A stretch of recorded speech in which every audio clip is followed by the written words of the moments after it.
নমস্কার বন্ধুরা, আমার একটি নতুন রেসিপি দেখার জন্য আপনাদের স্বাগত জানাই। আজকে বানাবো সানডে স্পেশাল চিকেন কারি। চিকেনটিকে ভালো করে ধুয়ে নিয়ে তার মধ্যে নুন, হলুদ, লঙ্কা গুঁড়ো, লেবুর রস ও সামান্য সর্ষের তেল দিয়ে ম্যারিনেট করে রেখেছিলাম। তারপর কিছুটা আমি পেঁয়াজ কুচি, লঙ্কা কুচি, কাঁচা লঙ্কা কুচি, টমেটো কুচি এবং আদা রসুন পেস্ট নিয়েছিলাম। পাশেই রেখেছিলাম ফোড়নের জন্য তেজপাতা, শুকনো লঙ্কা, জিরে এবং এইদিকে চিকেন আর আলু কাটাই আছে। প্রথমে কড়াতে সর্ষের তেল দিয়ে আমি আলুগুলোকে লবণ ও হলুদ মিশিয়ে ভালো করে লাল লাল করে ভেজে নিয়েছিলাম।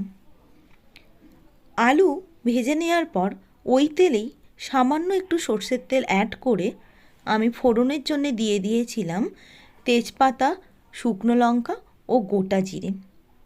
আপনারা দেখতেই পাবেন আলুগুলো ভাজার পর আমি ফোড়নটা দিয়েছিলাম।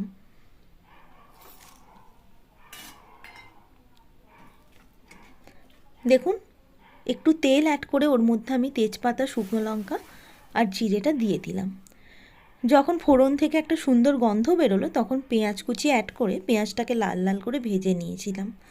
তারপর আদা ও রসুন বাটা একসাথে দিয়ে দিলাম।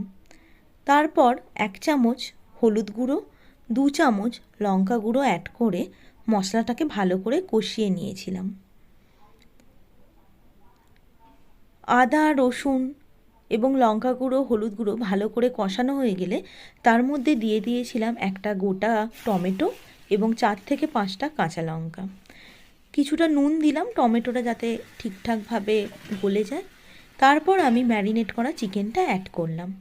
চিকেনটা অ্যাড করার পর প্রায় 20 থেকে 25 মিনিট আমি কষেছি এবং কষানো হওয়ার পর যখন তেল বেরিয়ে গিয়েছিল তখন আমি ভেজে রাখা আলুগুলো অ্যাড করে কিছুটা পরিমাণ গরম